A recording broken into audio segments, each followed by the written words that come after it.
Morning to you and yours on this Tuesday. Another chilly start in the books. I'm Devontae McKenna. Good morning. I'm Audrey Bisk. We begin with that chilly forecast. Brian Slocum is standing by.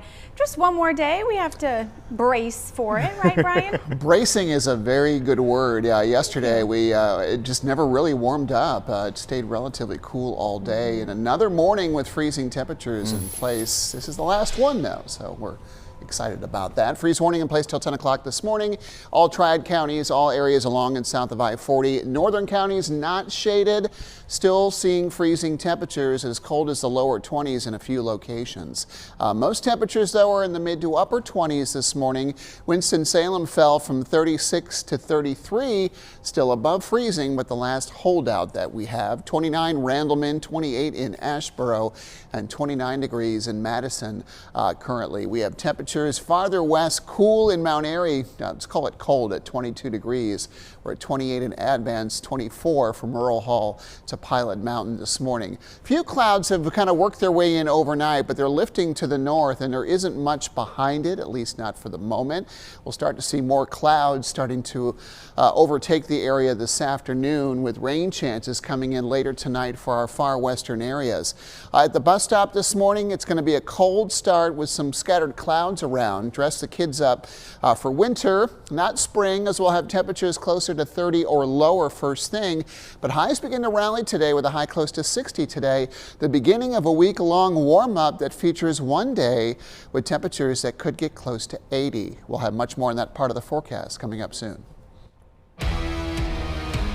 And we're heading now back to that breaking news from overnight. A man is now fighting to survive after he was brutally beaten in Winston-Salem. So police tell us they responded to an unknown trouble call. This is around 12:15 on Cherry Street near Northwest Boulevard. And so when those officers did arrive, they found a 60-year-old man with multiple injuries on his face and body.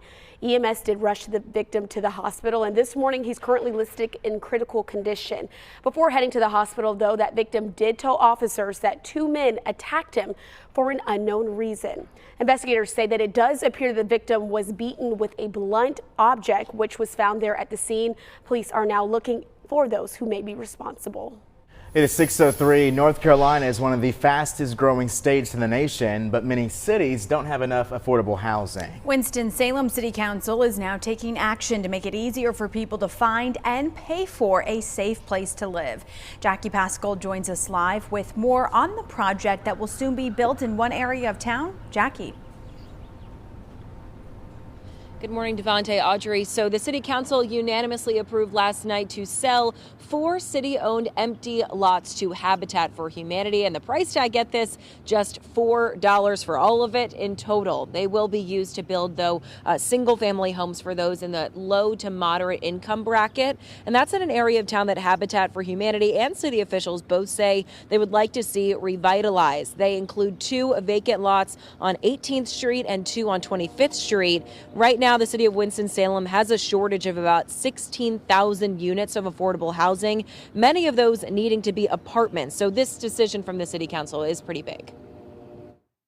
It saddens me that I have to come up here and remind y'all that everybody don't have to live richly. I'm rich with whichever mean that I'm at, and I'm comfortable and I'm satisfied. I don't have to have $1 million, but I do want to live comfortable. I do want everybody to be able to have somewhere to go. We do want to note that one of the council members, that's Barbara Hainsberg, was excused from the vote. She's actually on the board for Habitat, so required by state law, she was not a part of that vote. But again, it was unanimous by all of the other city councilors to sell this land to Habitat for Humanity. And they say, Habitat says that the plans to build this will make it happen by the end of next year. Live this morning, Jackie Pascal, WXII 12 News. Jackie, thank you. Greensboro leaders are also working to bring more affordable housing to the Gate City. The Housing and Neighborhood Development Department is considering moving toward community land trust. Officials say it would free up vacant, abandoned, or tax delinquent homes in certain neighborhoods to create more affordable housing. 2 meetings are set for next week to talk more about this. They're both virtual. You can register to attend right now on the City of Greensboro's website. In Davidson County, North Carolina, Highway Patrol is asking for help to identify the driver of a truck involved in a hit and run. Troopers say the crash happened on Highway 109 near John Wright Road. That's in the Silver Valley community. Investigators tell us they believe the driver of the pickup truck rear-ended another car, causing it to run off the road and crash. We're told 2 people in the car were injured. They were taken to the hospital and are expected to recover. If you recognize that pickup truck on your screen, give Highway Patrol a call.